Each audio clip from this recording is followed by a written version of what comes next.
Los miembros del Grupo Roble somos ciudadanos o habitantes argentinos, no todos somos originales de Argentina, pero ciertamente vivimos en Argentina. Y la segunda característica en común es que somos miembros o amigos de la Iglesia de Jesucristo de los Santos de los Últimos Días. Y la tercera, en secuencia bien importante, es que nos interesa la política, la vida pública, y la consideramos mucho más que un gusto, un interés, un deber, actuar, influir y estar presente de alguna manera. Y la manera que el grupo en sí ha elegido actuar es fomentando la participación de otras personas que compartan nuestros valores, especialmente con foco en jóvenes y mujeres. Entonces nosotros empezamos en 2015 nuestra tarea y hemos tenido una serie de actividades que ya han alcanzado una escala no solo nacional en todo el país, sino regional. Hemos tenido en el pasado frecuentemente reuniones de este tipo con referentes políticos y académicos. Es cierto es que por obvios motivos habíamos discontinuado esa gimnasia hasta que el trompazo que representó la pandemia nos dio un minuto de oxígeno y nos volvemos a organizar. Y nos organizamos convencidos de que tenemos que estar cerca, si no físicamente, en todo otro sentido. Y ese otro sentido incluye cerca en espíritu, cerca en mente, y para eso tenemos que dialogar. Y para dialogar y estar cerca necesitamos priorizar los temas más importantes. Y por eso le pusimos a este ciclo Conversaciones Indispensables para 2020. Y tenemos la suerte de contar con un invitado que nos va a ayudar mucho a pensar y a estar no solo en una postura de meditación, sino nos va a hacer un llamado a armas, yo anticipo. Pero quiero aclarar por qué el tema, porque el tema puede parecer, para las realidades que vivimos, un poco lejano, hasta abstracto. Sin embargo, yo creo que Marcelo, una contribución que va a dejar en claro, que el tema no es una abstracción y no es un tema para príncipes o para descansados, sino es un tema para todo ciudadano consciente e interesado en el futuro del país, de la región y de nuestros hijos. Ustedes saben que el 2020 nos ha mostrado que hay pocas certezas en la vida, en general en la situación global, pero en nuestras vidas. Pero paradójicamente una de las certezas con la que podemos contar es la presencia de China en el futuro.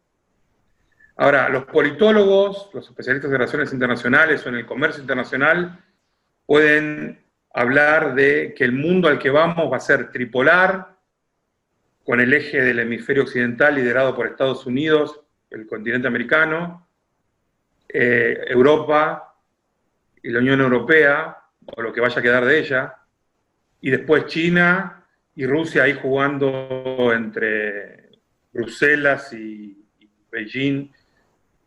O puede ser bipolar, una pelea a largo plazo, una nueva guerra fría, o más o menos fría entre China y Estados Unidos. O directamente hay otros que consideran que estamos sentenciados al dominio rojo. Yo quiero decir que no me puse esta remera por eso, porque soy del tercer grupo. No sé si se distingue, pero la remera tiene el perfil de Güemes, así que no estoy apostando a ninguno de esos tres escenarios en particular. Pero otra forma de caracterizar la presencia de China, que ya es una realidad, más allá del formato que tome el sistema internacional en el futuro cercano, es si China es un fantasma o China es una realidad. Y iba a decir un monstruo, pero traté de no decirlo. Me explico el fantasma. Ustedes han leído una noticia hace poco que de hecho fue interesante porque le pasó a una amiga de mi mujer en Estados Unidos, recibió un paquete de semillas, no sé si ustedes están al tanto de esa situación, que fue enviado desde una dirección en China y le llegó por Alibaba. Era un pedido como de Amazon, pero que ella no había hecho. Entonces llamó a las autoridades y le dijeron que no lo tire por el inodoro o por ninguna cañería de la casa, ni se le ocurra plantarlo, ni darle a los animales, que lo mantenga ahí hasta que sepan qué pase. Resulta que cuando Estados Unidos levantó porque fueron muchos casos, de pedidos que llegaban de semillas o material biológico de esas características, resulta que el Reino Unido y otros países estaban viviendo lo mismo. Y entonces las hipótesis en este momento son dos. O que es una manera sutil o una amenaza de algún tipo de ataque biológico, o el intento, o la sombra de eso, o que es una estrategia de Alibaba o otras empresas para inflar el número de sus ventas y tener mejor feedback, mejor revisión de los usuarios y crecer. Ahora, fíjense que cualquiera sea de las dos cosas, o ninguna de las dos, ahí está China presente en nuestra vida como fantasma.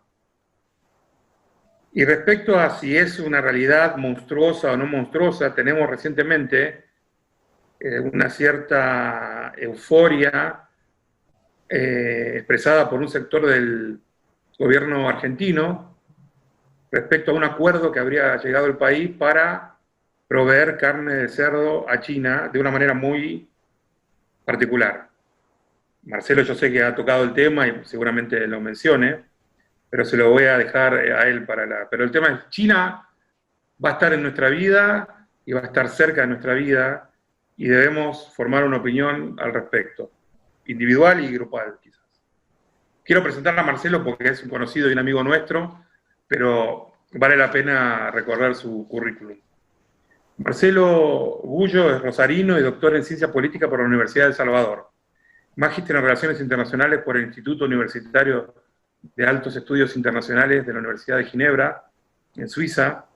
Graduado en Estudios Internacionales por la Escuela Diplomática de Madrid y licenciado en Ciencia Política por la Universidad Nacional de Rosario, que es una de las más prestigiosas de Argentina. Un gran semillero de politólogos y de internacionalistas. Particularmente él es discípulo del gran politólogo brasileño Hélio Jaguaride y del sociólogo y teólogo uruguayo Alberto Metol Ferrer.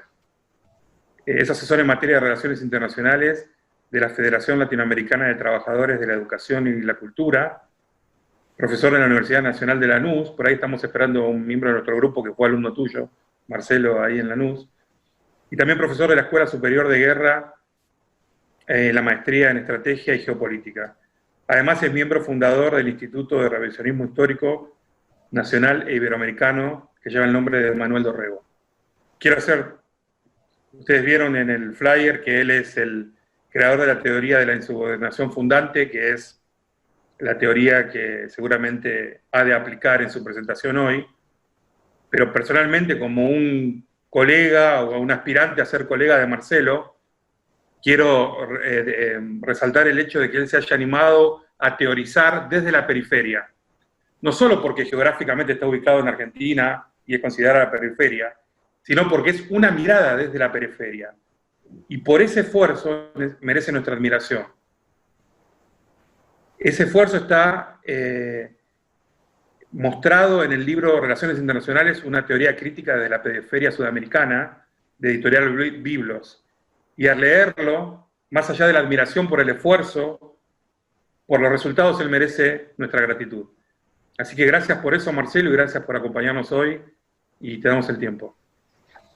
Bueno, buenas noches a todos. Muchísimas gracias al grupo Roble y en especial, ¿no es cierto?, a Gabriel Sáenz, que me permite estar con ustedes y, bueno, compartir una serie de apreciaciones, no como cosas dogmáticas, sino justamente para que esas afirmaciones sirvan después para un gran debate, para charlarlas, ¿no es cierto? El título de esta conferencia es Sudamérica y China, alianza estratégica o nueva subordinación. Y esto es como el tango. Para bailar un tango hace faltan dos personas, ¿no es cierto? Bueno, la respuesta a esta pregunta, ¿no es cierto?, requiere necesariamente de realizar un análisis sin ideología, lo más objetivo posible del escenario internacional. ¿Y por qué? Bueno, porque el margen de maniobra para todos los países de la América del Sur, no solo para la Argentina, para estar en alianza o para estar subordinado, el margen de maniobra es lo que nos va a determinar en qué lado vamos a estar de la balanza. Y entonces, acá necesitamos hacer un análisis del escenario internacional, yo considero que una de las características actuales del escenario internacional es que se está jugando 3 partidas de ajedrez al mismo tiempo. Se juegan 3 partidas de ajedrez al mismo tiempo, y esto es porque hay en el orden internacional una triple dialéctica.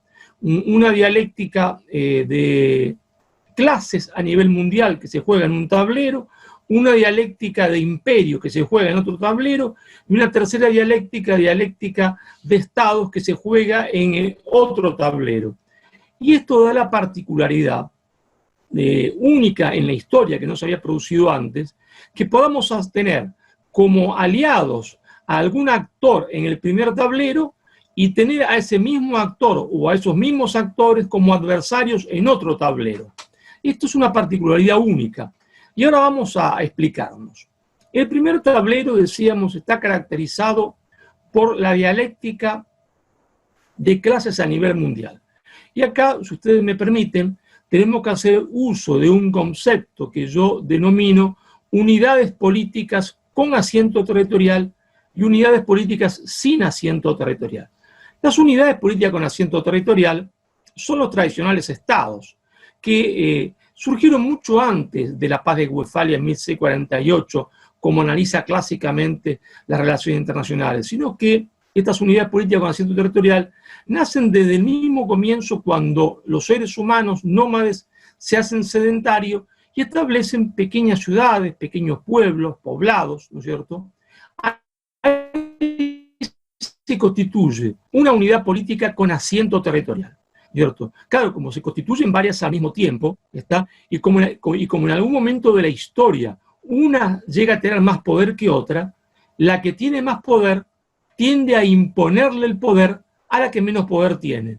No por maldad, porque es la dialéctica propia de la política. El que tiene poder tiende a mandar, para bien o para mal, porque querer mandar no implica que la acción sea negativa, puede mandarse para bien o mandarse para mal. Cuando se manda para bien hay imperio, cuando se manda para mal hay imperialismo. Pero de hecho que se produce entonces la dialéctica subordinación-insubordinación. Pero al mismo tiempo que había pequeñas unidades políticas con asiento territorial, por ejemplo, en la Mesopotamia, también las había, por supuesto, 3000 años antes de Cristo en el valle del río Amarillo en China, o 2000 años antes de Cristo en el valle del río Urubamba en el Perú. Al mismo tiempo todavía hay pueblos nómades. ¿Y qué son estos pueblos nómades? Son unidades políticas sin asiento territorial. No les interesa hacerse sedentarios, pero van a querer saquear a las unidades políticas con asiento territorial. ¿Por qué? Porque la unidad política con asiento territorial ha descubierto la agricultura, conserva los granos en silos y los otros asaltan sus silos. Y son depredadores, son unidades políticas sin asiento territorial. Este concepto de unidad política con asiento territorial, UPCAT, nos permite abarcar desde estas antiguas ciudades de la Mesopotamia, pasando por el Imperio Romano, el Imperio Persa, Egipto, ¿no es cierto?, hasta llegar a los actuales estados de nación.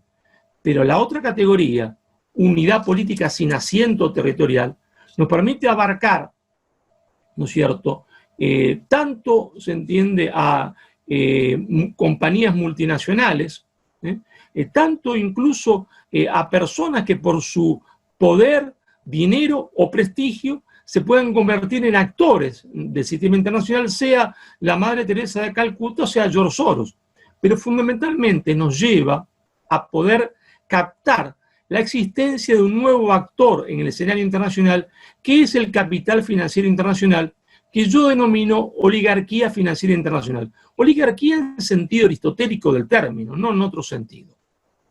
Y entonces, ¿qué es esta oligarquía financiera internacional? Bueno, no es que sea un monstruo, se entiende, de personas que se reúnen en un lugar y deciden el destino del mundo, no, sino que tienen algunas coincidencias de intereses en medio de miles de divergencias y eso produce, ¿no es cierto?, que actúen conjuntamente determinadas cosas.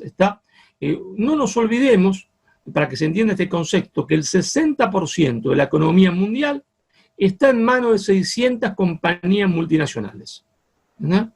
Y de estas compañías multinacionales, ¿no es cierto?, el 40% son entidades financieras formales o informales. Y dentro de este conglomerado incluimos, ¿no es cierto?, a los grandes medios masivos de comunicación, a los creadores de sentido, como Netflix, como Disney. Y entonces, esta gigantesca concentración del capital ha llevado a este sector que yo denomino oligarquía financiera internacional a tratar de imponer en el mundo, ¿no es cierto?, lo que yo denomino la sociedad fundamentalista de consumo. No la sociedad de consumo, sino la sociedad fundamentalista de consumo, donde el hombre, el ciudadano, ¿está?, tiende a ser convertido en un mero consumidor. Es decir, se establece una especie de McDonald's del espíritu que facilita el consumo y por lo tanto una homogeneización necesaria de la cultura de todos los pueblos, licuando la identidad cultural de los pueblos para facilitar ese consumo. Es una cosa grave porque se empieza a concebir al hombre no como ciudadano, sino como consumidor. ¿Está? Y esto es muy importante porque la América del Sur está desde 1990 fundamentalmente, pero podríamos decir desde la caída del muro de Berlín, sometida a esta presión que implica una homogeneización cultural tendiente a eliminar las identidades culturales. ¿Y esto qué hace? Esto hace que en este primer tablero del escenario internacional esté la dialéctica oligarquía financiera internacional, oligarquía mundial, si ustedes prefieren, versus pueblos del mundo.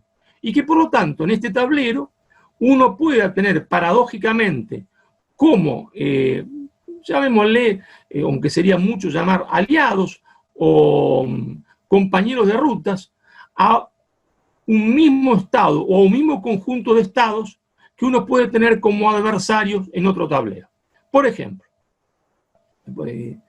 nosotros podemos tener en este tablero como compañeros de ruta, como aliados, si ustedes quieren, ¿no es cierto?, al gobierno de Donald Trump, que se opone a la homogeneización mundial de la cultura, que se opone a esta conversión, se entiende, del hombre simplemente en consumidor, donde se basa en una tríada, que es la tríada tener, parecer y aparecer, donde el hombre ya no tiende a ser valorado por lo que es, sino por lo que tiene. En su autoestima está en lo que tiene, y cuando tiene, entonces necesita parecer, porque hay un modelo mediático que hay que parecer, eso lo sufren mucho las mujeres, y después aparecer, porque no alcanza a contener para sentirse bien, no alcanza a comparecer en un modelo determinado de figura humana, sino que hay que aparecer en los medios. Bueno, pero paradójicamente podemos tener como aliados al mismo tiempo, porque defienden su cultura, al gobierno de Donald Trump, pero paradójicamente también al gobierno de China, que intenta mantener su cultura milenaria, su cultura basada en Confucio, de 5.000 años de historia. Y esto es muy importante porque implica que uno puede tener aliados en un tablero y adversarios en otro. En el segundo tablero, ¿qué se da? Se da la dialéctica, ¿no es cierto?, que yo denomino la dialéctica de imperios. Es decir, la dialéctica entre dos hegemonías que se oponen en el mundo. Una hegemonía, que podemos decir es una hegemonía aparentemente en descenso, y una hegemonía aparentemente en ascenso. Una hegemonía con un poder político dividido y una hegemonía con un poder político monolítico. Una hegemonía que duda cuál es su papel en el escenario internacional y en la historia, y otra hegemonía que no duda cuál es su papel en el escenario internacional y en su historia. Estas dos hegemonías son por un lado los Estados Unidos y por otro lado China. Una hegemonía aparentemente en descenso y una hegemonía aparentemente en ascenso. Pero lo que no hay duda es que hay una hegemonía con un poder monolítico, que es la hegemonía china, y una hegemonía con un poder político, sobre todo en los últimos años, absolutamente partido, que duda de cuál es su papel, ¿no es cierto?, en el escenario internacional, y duda de cuál es su papel en la historia. Y eso en la arena internacional es muy grave. La duda siempre conduce, ¿no es cierto?, históricamente ha conducido al fracaso si se mantiene en el tiempo. Ahora, si en el primer tablero tuvimos que explicar el concepto de unidad política con asiento territorial y unidad política sin asiento territorial, para desprender ahí el concepto de unidad política sin asiento territorial, ¿no?, UPSAT, que es la oligarquía financiera internacional, en este tablero tenemos necesariamente que explicar el concepto de umbral de poder. El concepto de umbral de poder. ¿Qué es el umbral de poder? El umbral de poder es el poder mínimo necesario que le permite a uno mantener su autonomía y la posibilidad de sentarse en la mesa de los que deciden el destino del mundo, el destino de la humanidad. Si ustedes, este umbral de poder, por supuesto, va variando de siglo en siglo, varía por los avances tecnológicos y varía por el poder que acumulan algunos actores. Si, por ejemplo, nosotros tomáramos la máquina del tiempo y nos ubicáramos en 1452, veríamos que en el Mediterráneo occidental había dos grandes potencias. ¿Y cuáles eran esas potencias? Génova y Venecia. ¿Y qué eran Génova y Venecia? Eran ciudades-estados, y con ser ciudades-estado le bastaba para tener la hegemonía en todo el Mediterráneo occidental. Sí, le bastaba con eso. Y dominaban el Mediterráneo occidental, siendo ciudades-estado. ¿Hasta cuándo? Hasta que los desunidos reinos de España, en 1492, con Isabel la Católica y Fernando el Católico, expulsan al último reino moro de Granada y hacen la unidad española. Hasta que los desunidos reinos, desunidos condados y ducados franceses se unifican en Francia. ¿Por qué? Porque aparece entonces no ya una ciudad-estado, un estado-ciudad, sino que aparece el Estado-nación. Y entonces, ¿qué eran Génova y Venecia frente a una España unida? La nada. Eran mucho frente a una España desunida. Eran mucho frente a una Francia desunida. Pero cuando Francia se unifica y cuando España se unifica, Génova y Venecia ya son la nada. Han perdido la lucha por el umbral de poder. El único camino que le quedaba a estas dos unidades políticas era hacer la unidad italiana. Y de hecho lo charlan entre ellos. No se ponen de acuerdo y cuando se pusieron de acuerdo ya estaban invadidos por españoles y franceses. Claro, como la historia no se detiene, hay un momento en que la misma España queda rezagada en la lucha por el umbral de poder, porque aparece un Estado, que es Gran Bretaña, que es el primer Estado en convertirse en un Estado-nación industrial. Y entonces, para alcanzar el umbral de poder había que industrializarse. Los estados que no se convertían en Estado-nación industrial perdían la carrera por el umbral de poder y se transformaban en estados subordinados.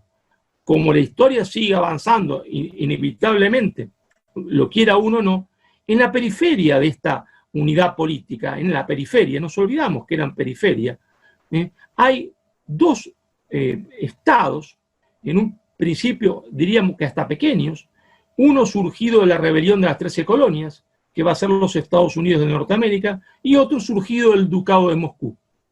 Estos dos estados están en proceso de expansión territorial, uno del Atlántico al Pacífico, y el otro de, ¿no es cierto?, el Ducado de Moscú al Pacífico, de los Urales al Pacífico. Uno del Atlántico al Pacífico y el otro de los Urales al Pacífico.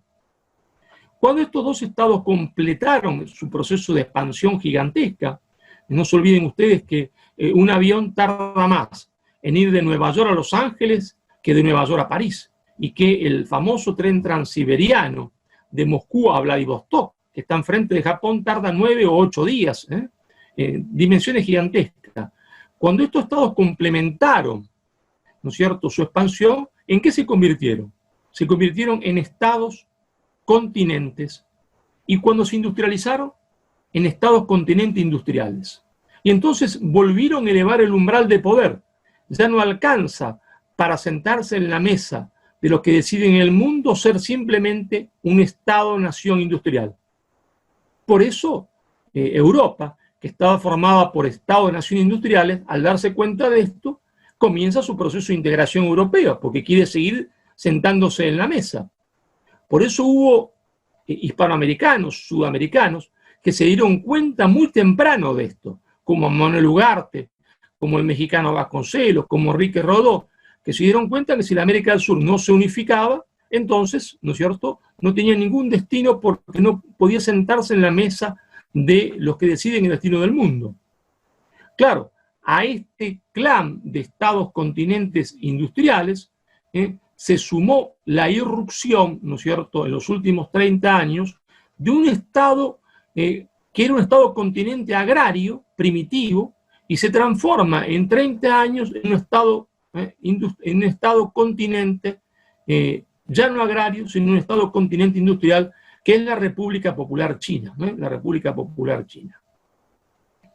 Ahora bien, decíamos que en este segundo tablero se da la contradicción entre los Estados Unidos y China.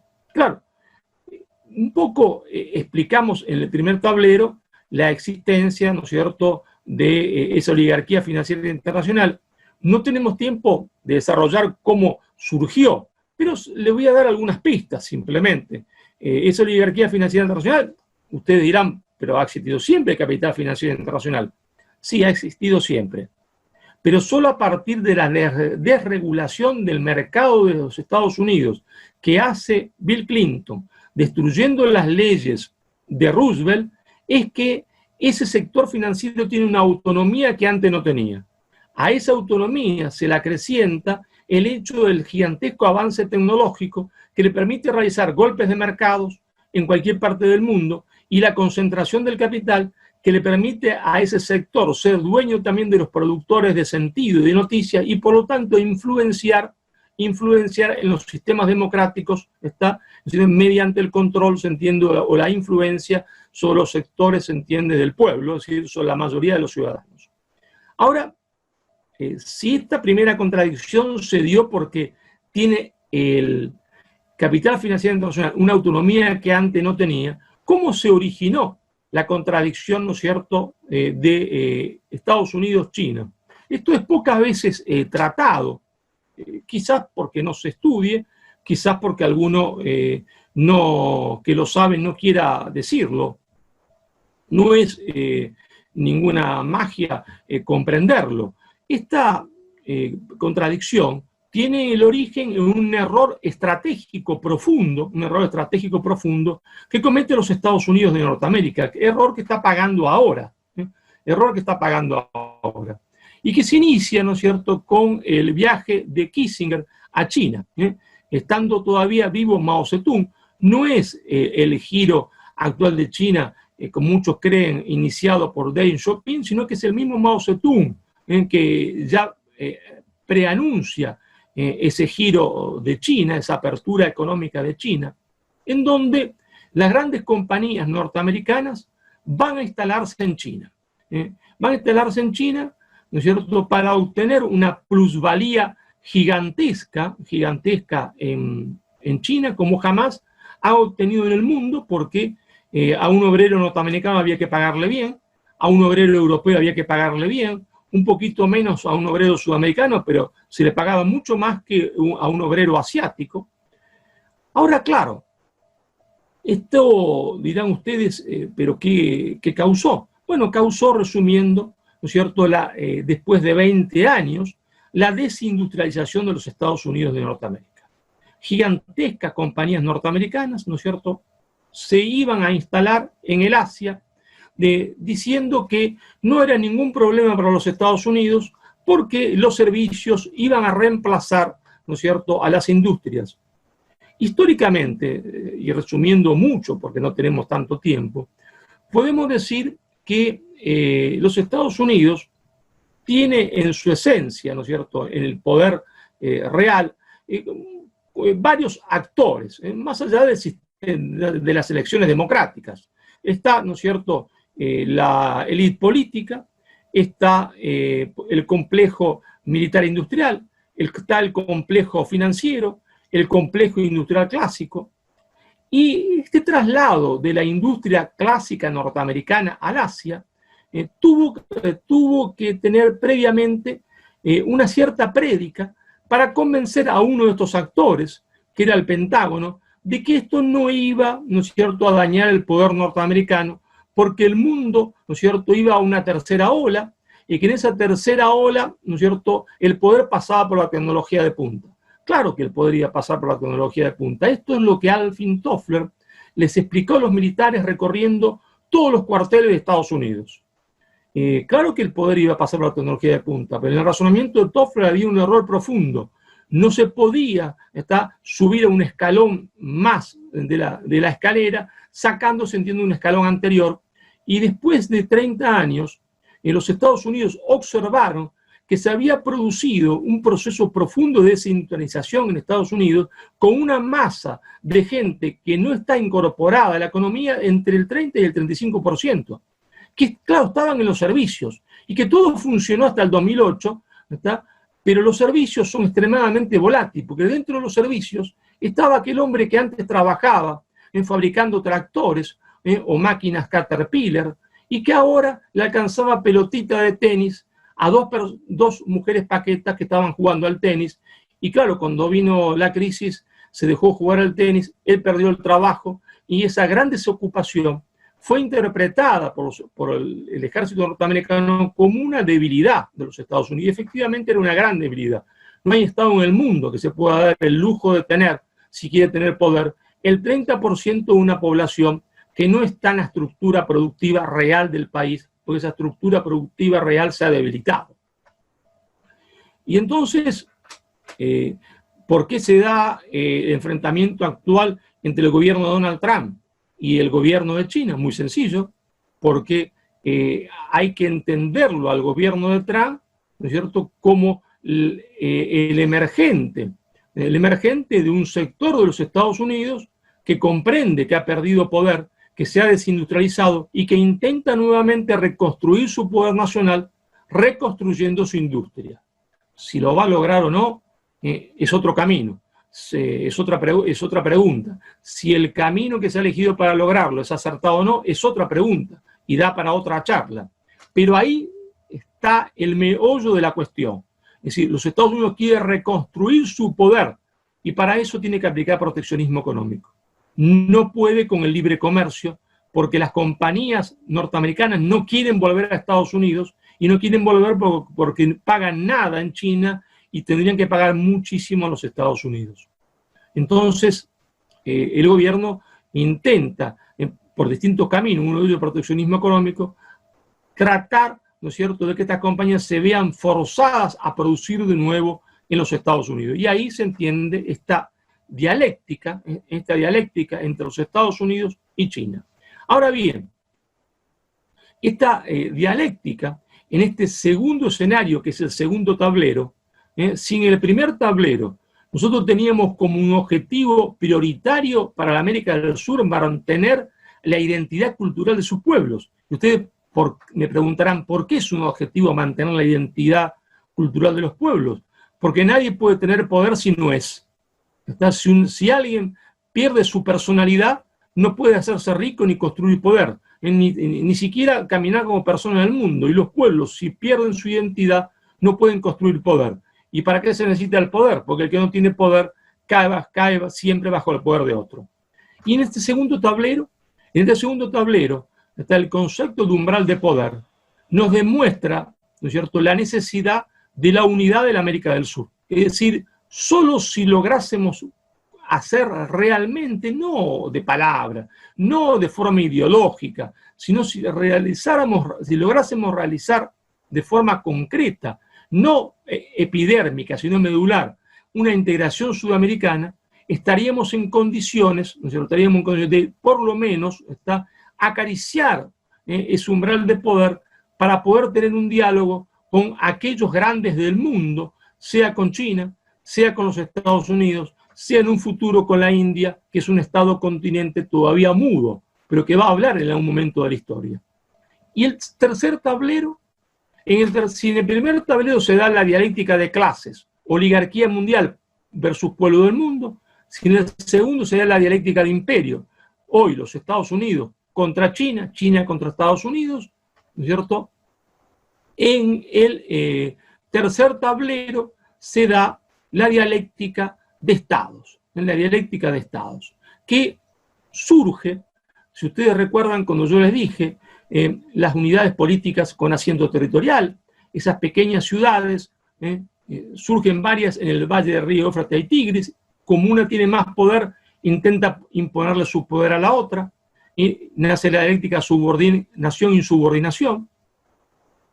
En este tercer tablero, se da la dialéctica de estados, que está siempre caracterizada por, ¿no es cierto?, la dialéctica, ¿no es cierto?, metrópoli, colonia, metrópoli, semicolonia. Decimos semicolonia porque la semicolonia tiene todos los atributos formales de un país independiente. Tiene himno, tiene bandera, tiene ejército para desfilar, pero en realidad no tiene poder. Si no tiene poder, es una colonia, por más que tenga himno, bandera, ejército para desfilar, por ahí, aunque elijas presidente, vicepresidente, lo que se quiera. ¿Y cuál es la relación típica, ¿no es cierto?, típica entre una colonia o semicolonia y una metrópoli? Que la metrópoli, ¿no es cierto?, le vende productos industriales, y la semicolonia le vende productos naturales sin ni siquiera procesar. Es la relación típica que tuvo la América del Sur luego de la independencia, cuando pasó del collar visible Borbón al collar invisible inglés. Está muy poco visto fuera de Argentina. Los venezolanos, por ejemplo, o los colombianos no entienden, nadie se lo pregunta, que dejaron de ser colonia española para convertirse en colonia británica, que la Gran Colombia se endeudó con Gran Bretaña y que Venezuela terminó de pagar esa deuda que le correspondía, la parte que le correspondía, que había tomado la Gran Colombia recién en 1952 y que Ecuador lo terminó de pagar en 1976, la Argentina en 1947, y que eran simples productores de materias primas, al mercado inglés, después al norteamericano, y que por eso no se desarrollaron, porque no hay ningún ejemplo en el mundo, ninguno, de un país que sea desarrollado que no sea un país industrial. Aún Suiza, ese pequeño país que la gente que no cree que no tiene industria, tiene un montón de industrias. Y antes más que ahora. Y entonces, esa relación metrópoli-colonia, ¿no es cierto?, cuya única fórmula de romperla es a través de una insubordinación fundante, es decir, rechazando la ideología de dominación exportada por la potencia hegemónica de turno. En su momento fue el libre comercio, rechazarlo era la condición para poder construir poder, y cuando uno la rechaza y aplica un adecuado impulso estatal, hace lo que yo denomino una insubordinación fundante. Y la primera insubordinación fundante de la historia no fue ni la Rusia soviética, ni nada que se le parezca. La primera insubordinación fundante de la historia fue protagonizada por los Estados Unidos de Norteamérica con la dupla George Washington, presidente, Alexander Hamilton, secretario del Tesoro, equivalente a ministro de Economía o de Hacienda en los países sudamericanos, que rechazan el libre comercio británico y se proponen la industrialización de los Estados Unidos de Norteamérica, proceso que va a complementar, ¿no es cierto?, después Abraham Lincoln y el general Grant, rechazando de forma completa, ¿no es cierto?, el libre comercio y siendo los Estados Unidos una potencia industrialista durante casi 100 años. Ahora bien, la pregunta del inicio era alianza estratégica, ¿no es cierto?, o subordinación. Es cierto que podemos tener una alianza en la defensa de las identidades culturales de los pueblos con China. Sí, es posible, como podemos tenerla con el gobierno de Donald Trump, como hasta podríamos tenerla con el gobierno de Putin, en tanto esos gobiernos estén dispuestos a defender la identidad cultural de sus pueblos. Y acá, entrando al meollo de la cuestión, ¿cuál es la relación hoy entre todos los países de la América del Sur, tomando a cada uno en particular, con China? Es una relación muy sencilla. Es una relación donde el Perú, Argentina, el Brasil, Venezuela, Colombia, le exportan materia prima sin trabajar a China, porque China no quiere que tengan ningún proceso, y le importan productos industriales de China. Es decir, una relación metrópoli-semicolonia, metrópoli-colonia. Para que exista alianza y no subordinación, no es posible, ¿se entiende?, mantenerse en esta relación de simple productores, ¿no es cierto?, de materias primas e importadores de productos industriales, porque esa relación es la relación metrópoli-colonia. Entonces ahí hay subordinación y no hay alianza estratégica, por más que se disfrace la exportación de productos naturales, ¿está?, sin trabajar como alianza estratégica. Ahora, claro, las personas dirán, común de la gente, bueno, pero esto, ¿cómo se ve en mi día cotidiano?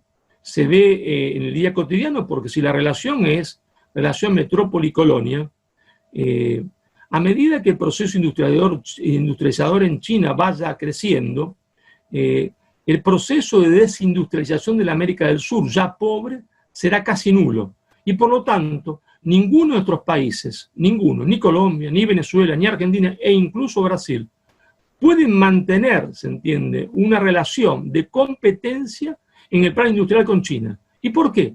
Porque, muy sencillo, porque la escala de producción de China hace que cualquier producto fabricado en China, de la llamada industria clásica, sea, se entiende, muchísimo más barato que el cualquiera que nosotros podamos hacer. Y porque China va a tener dentro de 10 años lo que yo llamo excedentes de producción. Y entonces cuando existen esos excedentes de producción, por ejemplo, de un modelo de auto, dado que el mercado interno llegará a 400 o 500 millones de personas dentro de 10 años, ese excedente de producción convendrá para China venderlo casi por nada en el mundo, que tenerlo. Y entonces eso va a ser inhibitorio de cualquier proceso industrializador. ¿Y por qué es importante el proceso industrializador? Porque no hay ninguna forma de mantener a la población de la América del Sur ocupada simplemente en un esquema agrario minero exportador, por más que ese esquema sea extremadamente eficiente. Matemáticamente es imposible dar, se entiende, trabajo a toda la población. Entonces estaríamos condenados a un 80% de la población en el subempleo, o en el no empleo, y un 20% en el empleo, si dentro de la economía de mercado.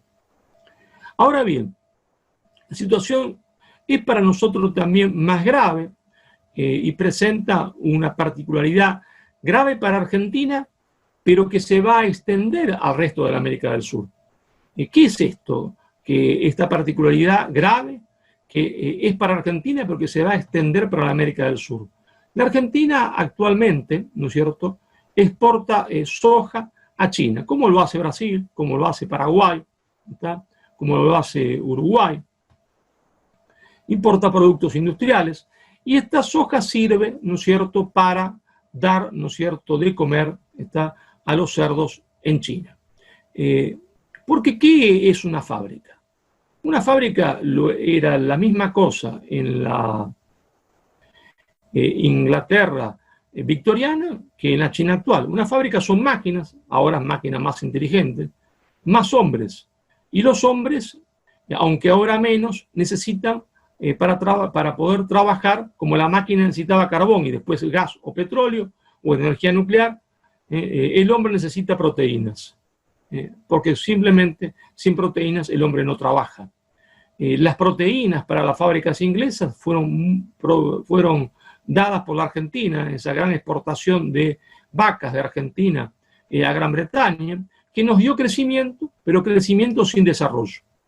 Cuando, después del viaje de Nixon, volviendo a ese primer viaje de Nixon, y después de asumir Deng Xiaoping, gira China a su proceso de apertura e industrialización, era claro que esa industria, que todavía era poco tecnológica, necesitaba maquinarias que traían de Occidente y proteínas.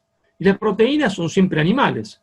Iban a ser los cerdos, pero los cerdos con soja producida en la Cuenca del Plata, en Brasil, en Uruguay, en Paraguay, en Argentina.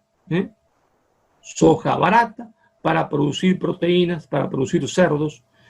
Pero claro, ese modelo ha hecho explosión en China. Ha explotado. ¿Por qué? Porque ese modelo de producir cerdos de forma industrial, 180 millones, 200 millones de cerdos o más, trae innumerables problemas. Pestes para los cerdos y pestes, ¿no es cierto?, que pasan del cerdo al hombre. Y entonces China, en lo que aparentemente es un acto de generosidad, dice, bueno, ya que Argentina, que se queja que solo nos exporta productos primarios, soja sin elaborar, que ahora, se entiende, haga los chanchos, los cerdos de China. Chanchos les llamamos nosotros en Argentina cariñosamente a los cerditos, como cochinillo les llaman en España. Que Argentina haga los cerdos. Primero Argentina, después el modelo se va a expandir hacia Bolivia, se va a expandir al Paraguay, se va a expandir a Brasil porque no alcanza con Argentina. Que hagan los cerdos, pero los cerdos producidos industrialmente. Y para eso hay que profundizar la agricultura industrial. ¿Y cuál es el problema en profundizar la agricultura industrial? Que ya hemos visto, después de 30 años está casi comprobado, aunque todavía haya algunos que se nieguen a la evidencia, que la pampa húmeda argentina, como gran parte del Brasil, los pueblos de esa pampa, están sus personas muriendo de cáncer. Es decir, ese método de producción de agricultura industrial requiere tanta cantidad de químicos que se echan sobre las plantas, que van a los suelos y a las aguas, que vemos que la verdadera pandemia de la Argentina, en los pueblos de la pampa húmeda, como Belville, como Buqué, como Caña de Rosquín, como Pergamino, como Junín, como Chacabuco, esa verdadera pandemia, la pandemia del cáncer. Entonces, este modelo de producción de cerdos industriales requiere profundizar el modelo, ¿no es cierto?, de agricultura industrial para alimentar a los cerdos, con el doble problema de profundizar la pandemia de cáncer, y con el problema de las triples enfermedades que se transmiten de los cerdos al hombre. Ustedes dirán, pero hay que trabajar y no hay otra alternativa. No hay hay alternativa para la América del Sur.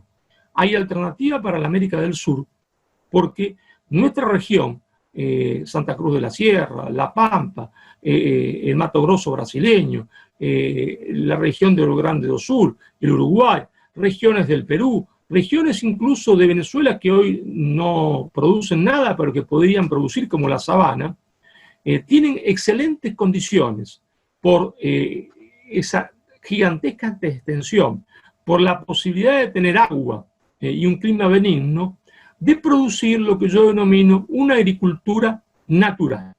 Una agricultura natural que producir cerdos, pero cerdos de forma natural, no cerdos como si fuese una fábrica donde la cerda está acostada, donde unos se muerden con otros, donde se enferman, donde puede producir, ¿no es cierto?, agricultura natural que no envenena a quien la produce y a quien consume.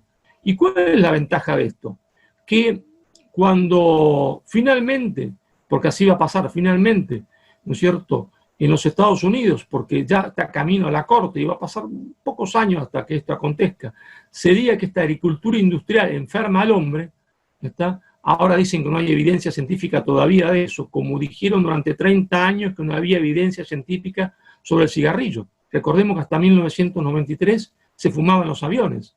Cuando el gobierno de los Estados Unidos diga que hay evidencia científica, todo lo que es agricultura industrial, los precios caerán y subirán los precios de la agricultura natural, porque nadie en el mundo va a querer morirse, se entiende, de cáncer o de otro tipo de enfermedades. Y entonces esa será la gran posibilidad de la América del Sur de producir a gran escala, por la gran extensión del territorio, cosa que no pasa en ninguna parte del mundo, productos naturales que no enfermen a la gente, es decir, un cerdo natural, una vaca natural, huevos naturales que van a valer en el mercado internacional 100 veces más que los otros huevos, 100 veces más que los otros cerdos. ¿Está? Y entonces ahí habrá un camino de salida para acumular capital, para tener una industria de la América del Sur, si es que logramos una integración eficiente y no simplemente ideológica o declamativa, que nos permita entonces alcanzar mínimamente un umbral de poder. Si nosotros lográsemos esto, entonces podríamos tener una alianza, sea con el poder chino, sea con el poder norteamericano, o con cualquier poder del mundo. Pero si nosotros no logramos hacer una etapa de comenzar la etapa de transición para salir de la agricultura industrial e ir a la agricultura natural que nos permitirá acumular capital, y si no logramos coordinar a toda la América del Sur en un proceso de integración, inevitablemente nuestro destino va a ser el destino de subordinación, ¿está? De subordinación a China, sí, a China, de subordinación a los Estados Unidos, de subordinación a la Unión Europea, a quien sea, porque el que no tiene poder, su destino es ser siempre subordinado. Claro, eso dependerá del resultado de lo que se dé en el segundo tablero, ¿no está? De quién seremos subordinados si no somos capaces de realizar nuestra propia insubordinación fundante, que esta vez deberá ser sudamericana. Dependerá del resultado del segundo tablero, ¿no es cierto? Bueno, está en nuestras manos, por eso comencé diciendo que un tango se baila entre dos, está en nuestras manos rechazar de forma terminante, ¿se entiende? Este modelo, se entiende, de agricultura industrial que nos propone China, porque envenenaríamos definitivamente primero la Pampa, después se va a extender al Paraguay, a Brasil, a Santa Cruz de la Sierra, a otros países. Envenenaríamos definitivamente nuestros territorios sin posibilidad de volver, ¿no es cierto?, a la producción natural. Nos queda rechazar eso de forma tajante como primera medida, ¿está? Para después pasar a algo que no hemos hecho nunca, solamente lo hemos hecho en discurso, lo hemos hecho de forma ideológica, creyendo que se hace con ideología y no con carreteras, con ideología y sin integración industrial. Realizar de forma real, medular y no epidérmica, la Unión Sudamericana. Entonces, insubordinación sudamericana para la Unión Sudamericana, rechazo, se entiende, del modelo, ¿no es cierto?, que va a envenenar definitivamente nuestras tierras, y si es así, podremos tener, se entiende, dependiendo la suerte de ese segundo tablero, una alianza con cualquiera de los dos actores, o con un tercero, ¿está? O si no, seremos una región subordinada, más allá, ¿está?, de lo que se propongan los otros actores. No hablamos ni decimos que los otros actores son malvados, ni el demonio, ni lo que sea. Los otros actores hacen lo que tienen que hacer, aplican su poder. Está en nosotros acumular poder, acumular ideas, está a realizar un proyecto de integración sudamericana y de insubordinación fundante sudamericana, para entonces no tener, se entiende, la posibilidad de que nadie se tiente en mandarnos, en obligarnos, en subordinarnos. Entonces, por eso un tango se baila de a dos, ¿está? Y es nuestra responsabilidad principal, ¿no es cierto?, que no seamos subordinados de nadie, sino que seamos socios de quien querramos nosotros ser socios y de quien nos convenga ser socio. Bueno, yo acá cierro para no hacerlo demasiado largo y para abrir, si ustedes quieren, la pregunta. Gracias, Marcelo. Estoy viendo que hay unas preguntas interesantes y me va a tocar la antipática tarea de moderar. Hay algunas que están muy relacionadas. Por ejemplo, Hernán Madariaga pregunta algo que vos mencionaste hacia el final, las posibilidades de tener una entidad latinoamericana análoga a la Unión Europea. Después está el tema de si el proyecto debe ser latinoamericano o sudamericano o iberoamericano, que es un tema de por sí interesante. Pero esto es lo que pregunta Hernán, que le pido disculpas que no le doy la palabra porque le quiero hacer un comentario sobre tu pregunta, Hernán, que es, cuando se armó la Unión Europea, se hizo a partir de dos grandes espuelas políticas. Uno es la necesidad de asegurar un espacio de paz perpetuo. Después de la Segunda Guerra Mundial, necesitaban tener paz, y eso, en abstracto condensado, significaba la unión pacífica de Alemania y de Francia. Entonces, ese fue uno de los horizontes inspiradores de la Unión Europea. Y el otro es proponer al mundo y a ellos mismos una versión distinta de la democracia y la economía de mercado que había en Estados Unidos. Esos fueron los dos grandes proyectos. Y entonces mi pregunta es, porque ¿cómo acá hay gente de Venezuela, Colombia, Perú, Chile, Uruguay, y están en diferentes velocidades, tiempos políticos, ideologías gobernantes, situación económica? A mí me parece que es un gran espíritu que inspire a todos por igual, como pasó en Europa. Nosotros no, ¿cómo hacemos el trabajo político de unirnos?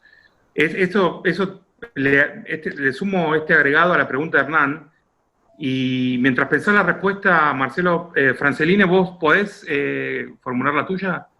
Franceline Márquez está desde Venezuela. No sé si ella puede... ¿Tiene micrófono?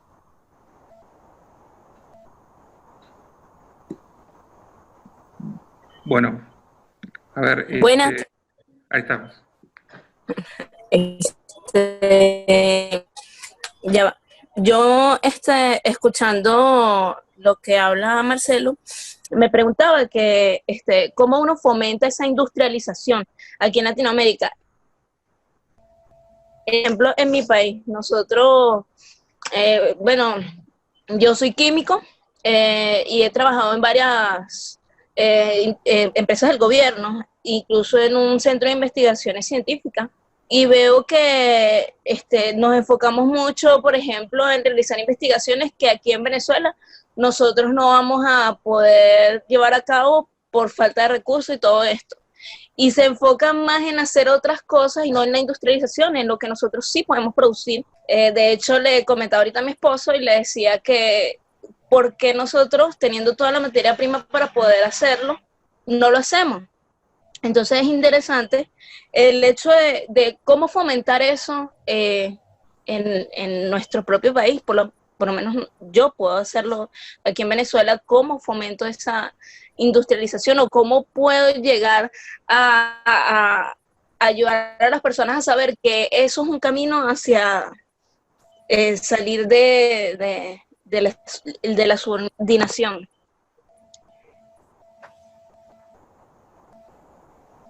Sí, Marcelo. Gabriel, ¿que responda ahora? ¿O? Sí, por favor, sí.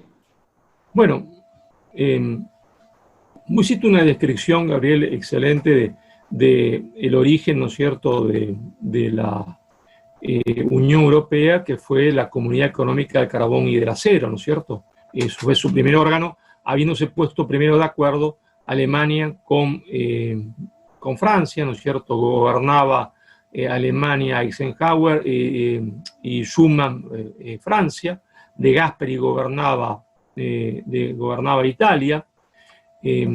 Había circunstancias favorables, ¿no es cierto? Había circunstancias favorables, pero también las circunstancias no son favorables a nosotros porque hay que partir del entendimiento de que no hay ninguna posibilidad para ningún país de la América del Sur, ni siquiera para Brasil, que es el más grande de todos, de caminar solo en el mundo que viene.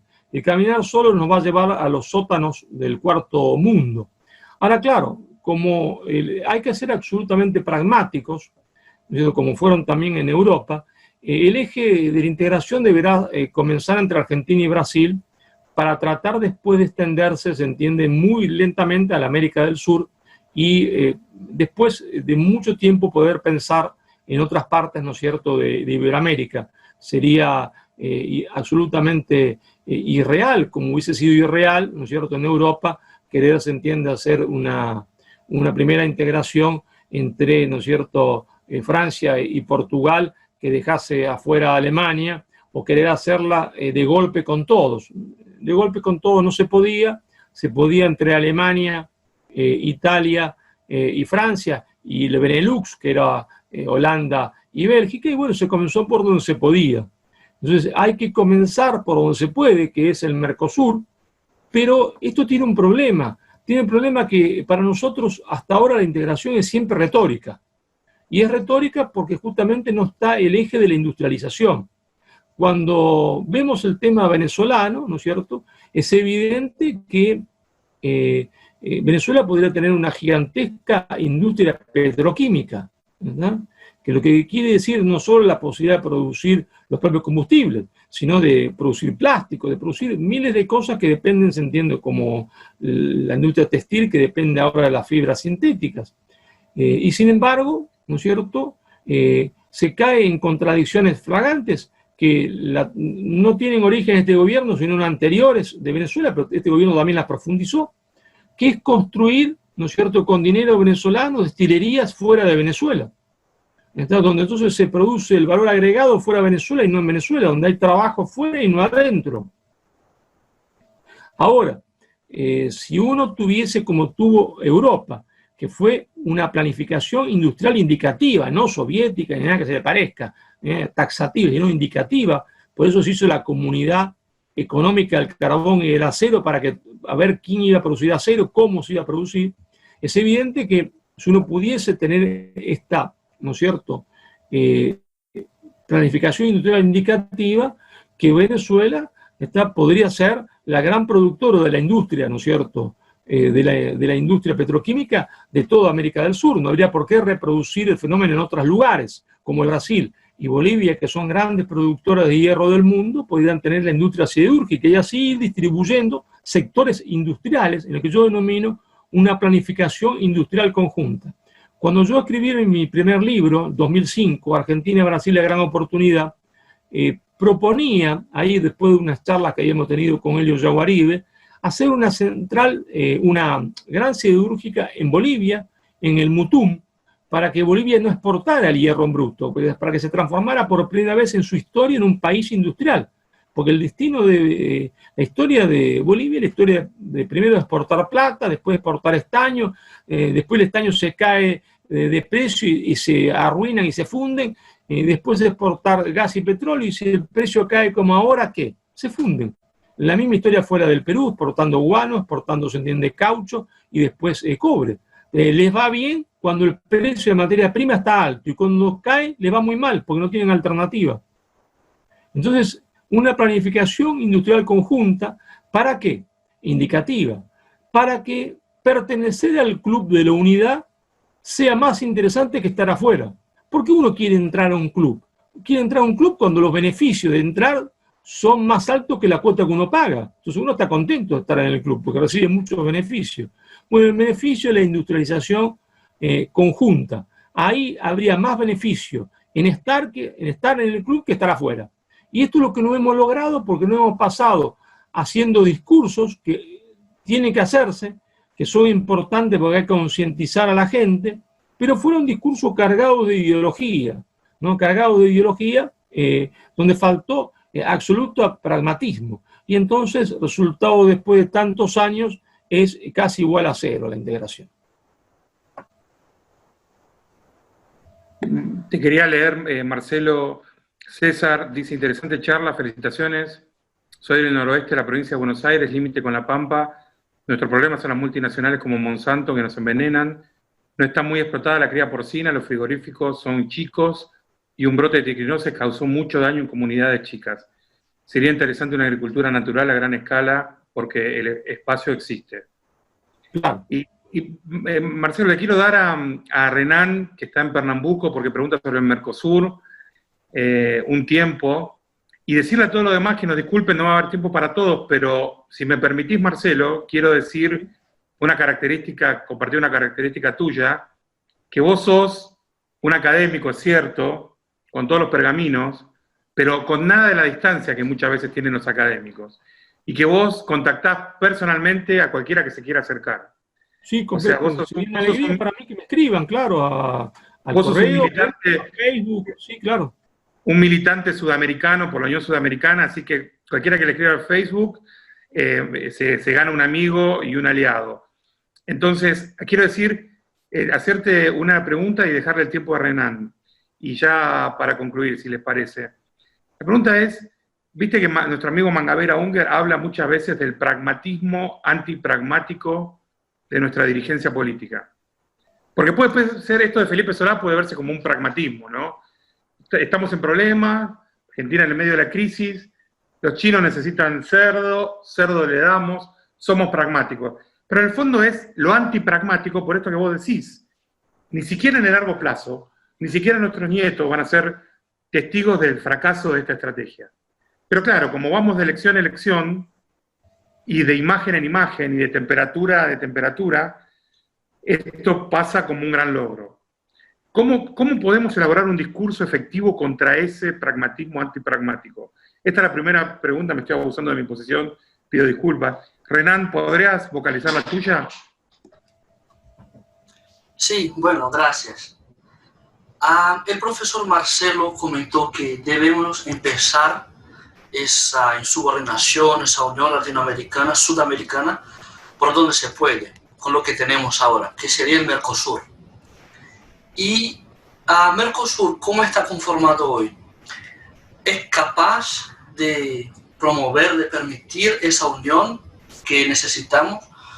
¿Y qué cambios debería pasar en Mercosur para que se haga posible esa insubordinación y ese desarrollo en Sudamérica? Gracias. Bueno, es decir, ¿contesto, Gabriel? Sí, por favor, sí. Sí, bueno, mira, es decir, nosotros tenemos, primero respondiéndote a vos, Gabriel, que decirle las cosas a la gente, cosas que la gente pueda entender y que son sencillas. Este acuerdo con China es pan para hoy y hambre para mañana. Es decir, es aparentemente un buen acuerdo hoy porque, bueno, ciertamente daría trabajo en un principio, no mucho, porque los frigoríficos van a ser estatales chinos, porque van a venir también obreros chinos, pero daría trabajo en un principio. Pero es pan para hoy y hambre para mañana, ¿no es cierto? Es un falso pragmatismo porque nos condena en el futuro, pero en un futuro no lejano, un futuro casi inmediato, ¿se entiende? Casi inmediato. Entonces, hay que tener mucho cuidado con esto y la gente no entiende si uno le explica que esto es pan para hoy y hambre para mañana, pues vamos a matar a la gallina del huevo de oro, ¿se entiende? A nuestra posibilidad en el futuro de ser, se entiende, una granja ecológica del mundo, pero granja ecológica del mundo para acumular capital, para tener industrias nuevas. No hablo de tener industrias quizás como hicimos en otros siglos, porque las cosas van cambiando en el mundo y deberemos ver en qué sectores la América del Sur puede especializarse, ¿no es cierto? Bueno, eso sería otro tema. Pero el acuerdo con China es pan para hoy, hambre para mañana y nos quita la posibilidad de acumular capital para un proceso industrializador inteligente, ¿no es cierto? Y novedoso, inteligente y novedoso. Ahora, respondiendo al amigo brasileño, yo decía acá, hay que comenzar por donde podemos, donde más las estructuras ya están afianzadas, pero claro, este Mercosur como está no nos sirve. Este Mercosur como está no nos sirve si nosotros no lo profundizamos, porque simplemente es una zona de libre comercio, ¿está? Que en el fondo ha provocado la desindustrialización de la Argentina, porque no se pactó en ningún momento una planificación industrial. Si bien la hubo en un inicio anterior al Mercosur en los acuerdos de Alfonsín-Cernay. En los acuerdos de Alfonsín-Cernay, por ejemplo, la industria automotriz tenía ese sentido de planificación industrial conjunta. Tantas cilindradas de autos para Argentina, otras cilindradas para el Brasil. Pero curiosamente, y no le he hecho la culpa a Brasil, fue la Argentina la que tiró por la borda eso, porque durante el gobierno de Carlos Saúl Menem, siendo ministro de Economía Domingo Felipe Cavallo, la Argentina dijo, no, eso no, que lo determine todo el mercado, que las compañías multinacionales produzcan donde quieran. Y entonces, la verdad es que hecho así, sin planificación industrial conjunta, no por maldad de nadie, sino porque a todo el mundo le conviene producir donde ya se está produciendo, donde ya hay escala de producción. La Argentina se desindustrializó. La Argentina fabricaba motores de automóviles y ya no lo fabrica más. La Argentina fabricaba tractores y ya casi no lo fabrica más. Fueron todas a parar a la industria de San Pablo. Entonces, este Mercosur está infectado de un virus que inhibe el desarrollo industrial de los países, lo inhibe de la Argentina y lo va a inhibir después del Brasil, porque si el Brasil no logra que la alianza con Argentina funcione, se va a quedar solo y solo frente a China en la nada. Entonces, hay que reformarlo en el sentido de profundizar la planificación industrial conjunta. Si esto no se llegase a hacer, bueno, será un nuevo fracaso más. Cada uno estará solo frente al gigante chino en el mundo y ese destino en soledad nos conducirá de los sótanos del tercer mundo a los sótanos del cuarto y será triste nuestra historia, en nuestra suerte. Marcelo, si me permitís, un colega tuyo, mi hermano nuestro y un profesor académico y político de Mendoza, Raúl Mercó, se ganó el espacio para hacerte una pregunta por la prepotencia del número. Escribió muchas preguntas, entonces se ganó lugar. Raúl, y además algunas no las entiendo, así que mejor que las diga él.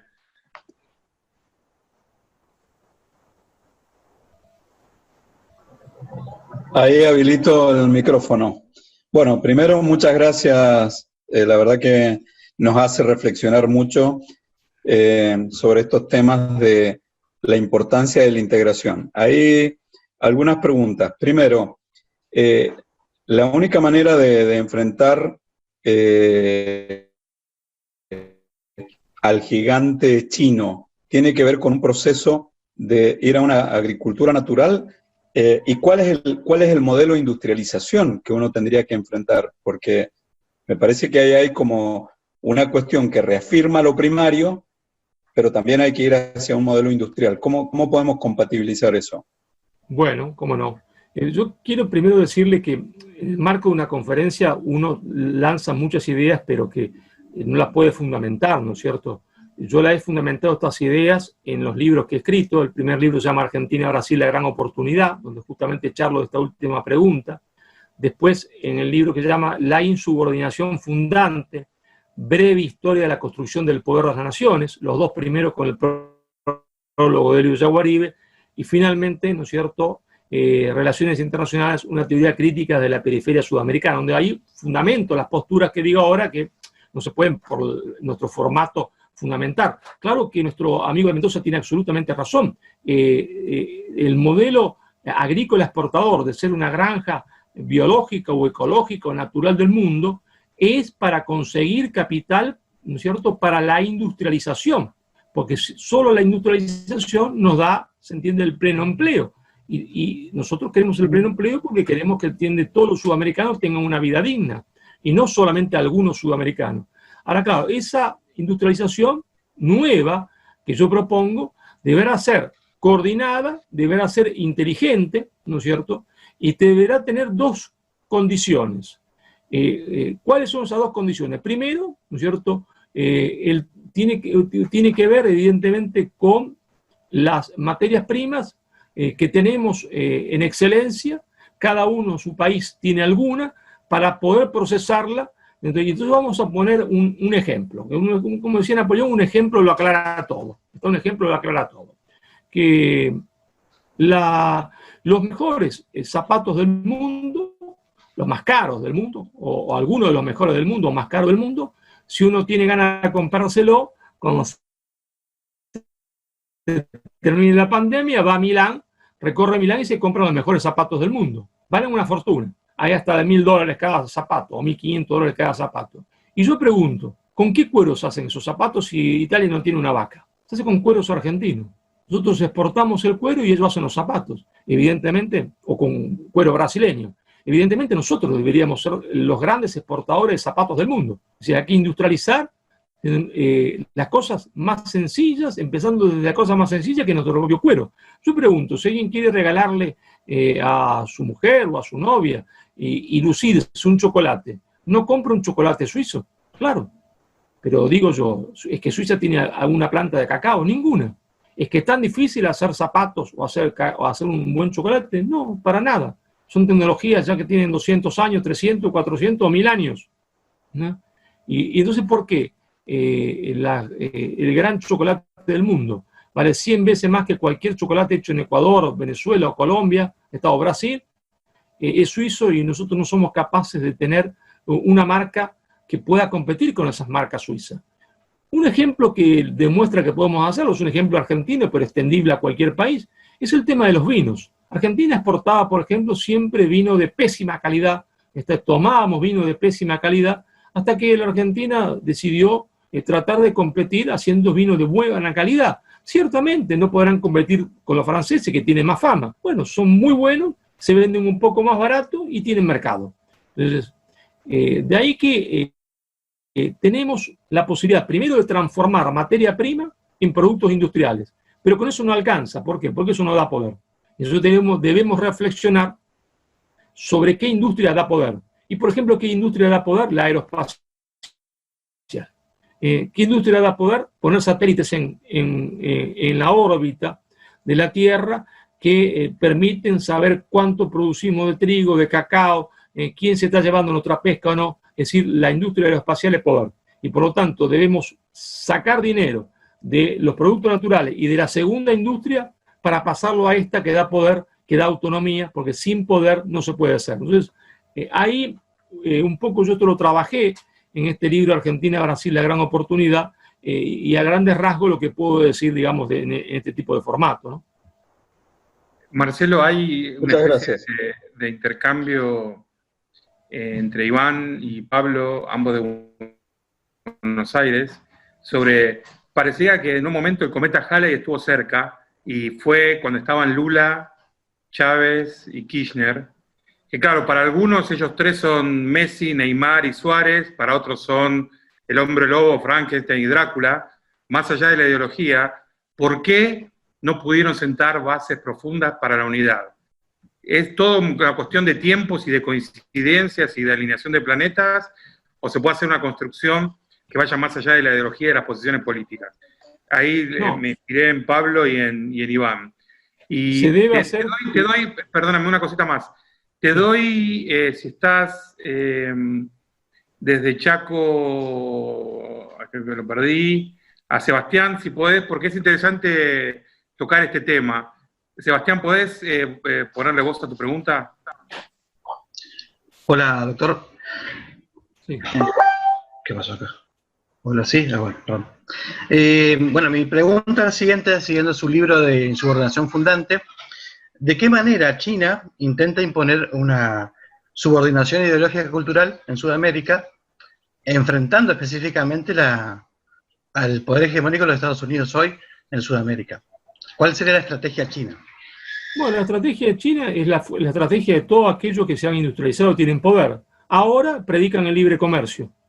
Ahora son los paladines del libre comercio. Ellos que estuvieron cerrados durante 30 años, donde no se podía llevar a China, se entiende nada. No hablo de la China de Mao, sino de la China de Deng Xiaoping. Ahora se convierten en paladines del libre comercio. ¿Está? Como fue Inglaterra y como fue en su momento Estados Unidos después de la Segunda Guerra Mundial. Se convierte todo el mundo que llega al pedestal de la industrialización, habiendo sido proteccionista, se convierte después en paladín del libre comercio. Y uno quiere que uno sea proteccionista, que no es proteccionista de forma eterna. Lo que uno necesita son 30, 40 años, incluso menos, 10 o 15 ahora. Pero ellos no quieren dejar al otro que así lo sea. Y se convierten en paladines, se entiende, del libre comercio. Y exporta eso, van a Davos y habla que ellos son, se entiende, los grandes paladines del libre comercio del mundo. ¿Y qué? Paladines de que nosotros seamos siempre productores de materia prima, eso quiere decir. Marcelo, perdóname. ¿No? Porque la vaca, se dice en Argentina, se olvida cuando fue ternero. Marcelo, ¿no? te hago una pregunta. Así que, está claro que el poder suave, poder blando, formó parte de la estrategia de Estados Unidos. China, en ese sentido, tiene una desventaja. ¿Me entendés? Porque, digamos, no sería sabio y no sería inteligente asustarnos ante toda manifestación cultural china, ¿no? Digamos, si alguien quiere aprender el idioma o tener una experiencia en China, no está necesariamente siendo un traidor al proyecto sudamericano. no, Pero, claro que no. de todas formas, más allá de las garras económicas, ¿tiene algún instrumento cultural? Yo personalmente creo que hay que tener más cuidado con otras cosas como está haciendo el Reino Unido respecto a la empresa de telefonía, pero la pregunta de Sebastián iba por el lado de lo cultural también, no sé si tenés algo. Bueno, no, China, ¿no es cierto?, lo que hace ahora es montarse sobre la vieja prédica del libre comercio, ¿está? Que era el poder hablando de Inglaterra y el poder hablando de los Estados Unidos hasta que se desindustrializó. Se monta en esa prédica mientras que compra compañías, compra puertos, compra ferrocarriles, la infraestructura de compañías para poder determinar con el peso de la economía lo que no puede hacer con el peso, se entiende, del poder hablando. Esa es más o menos su estrategia. Creo que no hay que asustarse en charlar con China, ni aprender chino, ni nada que se le parezca, sobre todo porque yo empecé esta charla diciendo que hay 3 tableros y que uno puede tener coincidencias con alguno de los actores en el primer tablero y estar, se entiende, enfrentado en otro tablero y ser neutral en otro tablero. Es evidente, bajo mi punto de vista, que en el enfrentamiento en el segundo tablero nuestra postura debe ser la neutralidad. Por la sencilla razón de que quien entra en una jaula donde se están peleando 2 leones, el que sale comido es uno, no los leones. pero que en el primer tablero podemos tener hasta coincidencias con el gobierno chino, como con el gobierno de Donald Trump, cuando se decidan a defender, por ejemplo, cuestiones culturales, como la tenemos con Trump cuando defiende la vida, por ejemplo. ¿Está? ¿Y por qué no? En ese punto de vista, ¿no es cierto?, tenemos una coincidencia de intereses, ¿está?, estratégicos. Pero en otro tablero podemos tener divergencias o estar adversarios. Por eso, esto no implica, yo no estoy hablando de ninguna cosa trasnochada, ningún nacionalismo cerrado, como nadie en su sano juicio podría negarse antes a aprender inglés, ¿está? Nadie en su sano juicio podría negarse a aprender chino si es que puede aprenderlo, porque nosotros creemos, ¿no es cierto?, en un enriquecimiento de los pueblos, está en un encerramiento de los pueblos. Los pueblos son tanto más ricos cuanto más se comunican entre ellos, cuanto más interculturalmente se benefician de las distintas culturas. Pero eso es una cosa, y pasar de tonto es otra, ¿está? Entonces, yo estoy completamente de acuerdo, me encantaría, ya estoy viejo, ya no tengo tiempo, ya creo que nunca lo voy a aprender, pero me encantaría aprender chino, pero claro, que me encantaría pasar 2 años en China estudiando como China, por supuesto, ¿está? Saldría yo enriquecido, y mucho, o como saldría enriquecido cualquier joven. Ahora, de ahí a que quieran hacerme a mí convertir a la Argentina en el chiquero de China, no, es otra cosa. Una cosa es ser bueno, otra cosa es ser buenudo, ¿no?, dicen en algunos países de América del Sur, ¿no? Absolutamente, Marcelo. Y lo de los 3 amigos, ¿por qué fracasaron? ¿Fue bueno que fracasaran?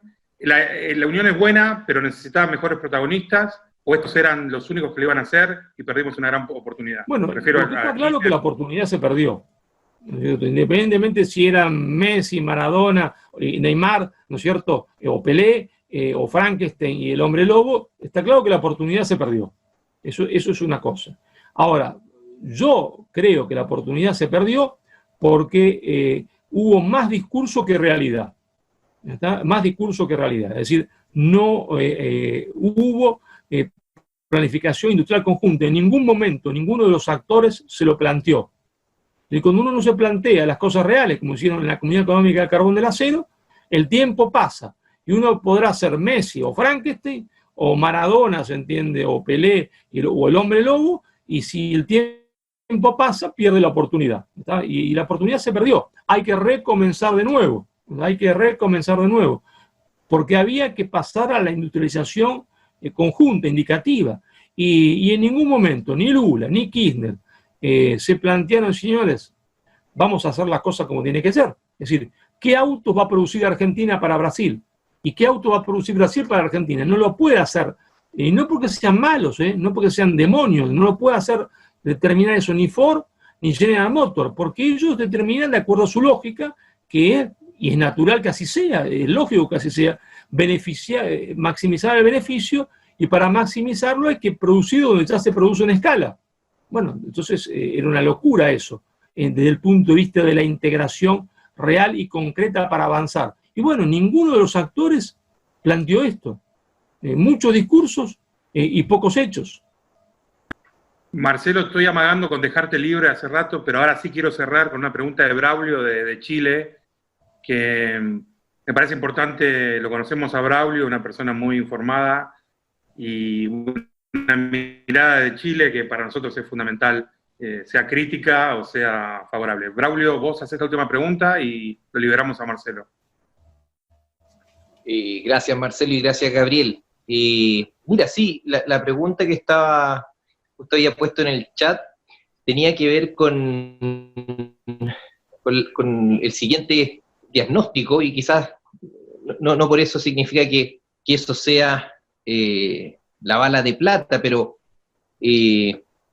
quería quizás si tú podías ahondar un poco más en qué consiste esta integración. Yo sé que estamos en un foro y es difícil quizás solo hablar de eso, o sea, hablar quizás en profundidad de eso, pero con el siguiente quizás prejuicio, quizás desde la mirada que uno tiene, es que esta integración puede significar compromiso político, puede significar planificación conjunta, pero poco, entre comillas, consecuencia eso tiene si es que también no hay un comercio, siquiera como bloque a nivel interno, libre de aranceles.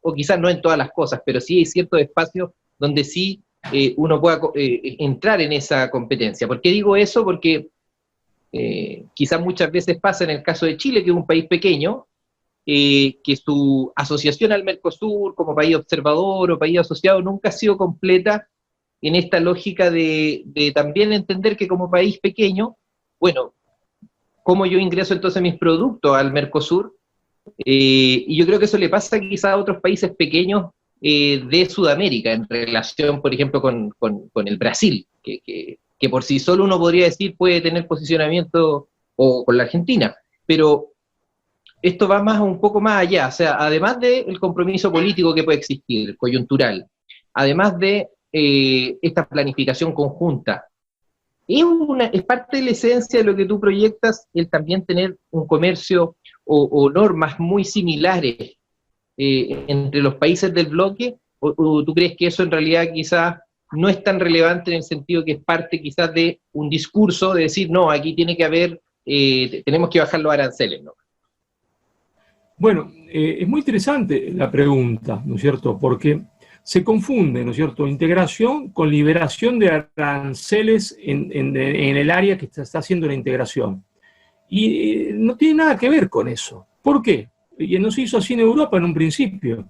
Porque tiene que ver con que el que es más grandote y más fuerte y más rico es el que más sacrificio tiene que hacer, como lo hizo en un principio Alemania y Francia. Es muy sencillo de explicar esto. Es decir, el Brasil no puede pretender que los otros liberalicen su comercio con el Brasil, porque automáticamente se formaría un centro en San Pablo y una nueva periferia. ¿Qué es lo que tiene que decir? Yo, que soy el más grandote, en Argentina en algunos casos también lo es con respecto a otros países más pequeños, me abro para vos, ¿está? Pero vos seguís manteniendo tus protecciones porque todavía te son necesarias, ¿está? Como hizo Alemania, es decir, yo tengo que sacrificarme más, ¿está? Para que de a poquito después sí se vaya produciendo ese fenómeno de apertura mutua. Pero yo tengo que, si soy de Brasil, darle oportunidad a los otros, ¿está?, de que se vayan desarrollando con un cierto proteccionismo, con su cierta cosa, y no pedir. Es decir, por eso es una planificación industrial indicativa, pues una integración que no es libre comercio. Que no es libre comercio. Por libre comercio se puede hacer entre países o estados que tienen el mismo nivel de desarrollo y funciona perfecto. Pero en niveles desparejos de industrialización no funciona. Entonces requiere, ¿no es cierto?, de ese acompasar los tiempos, donde los que más tienen son los que más tienen que sacrificarse en un principio, es decir, tienen que poner más plata ahora para que el proyecto funcione, porque puede haber ganancia para todos, ¿está? Pero tienen que poner más plata ahora, tienen que poner más sacrificio ahora. Y eso el Brasil nunca lo entendió tampoco, ¿eh? Y Argentina una vez tampoco lo entendió. Marcelo, ahora sí, te vamos a liberar, expresando una vez más nuestra admiración y gratitud. Sabés que tenés en el Grupo Roble un grupo de amigos y de aliados en esta lucha. Es mucho más, en general, lo que une a los patriotas y a la gente de bien en general. Y no digamos, si patriota suena mucho, digamos padres, ¿no? Lo que tenemos hijos y queremos que nuestros hijos tengan un futuro. Nos unen muchos más principios y urgencias que las que nos separan. Así que sabés que en el Grupo Robles tenés amigos, como viste, tenemos integrantes y amigos en toda América del Sur, y esa es nuestra arena, la arena que vamos a transitar y la lucha que vamos a emprender junto a vos. Muchas gracias, Marcelo. Bueno, muchísimas gracias a ustedes, ¿cierto?, por haberme permitido expresar estas ideas que, como le digo, están puestas en los libros. Encantado de recibirlos como amigos, de mantener, se entiende, correspondencia, de mantener un diálogo y de discutir las ideas, porque hay que discutirlas para ver qué grado de profundidad y certeza tienen. Así, bueno, muchísimas gracias a todos, y muchísimas gracias a vos, Gabriel, en especial. Gracias a todos, los esperamos en la próxima conversación indispensable que va a ser en unas semanas. Gracias. Buenas noches. Hasta luego. Gracias, Marcelo.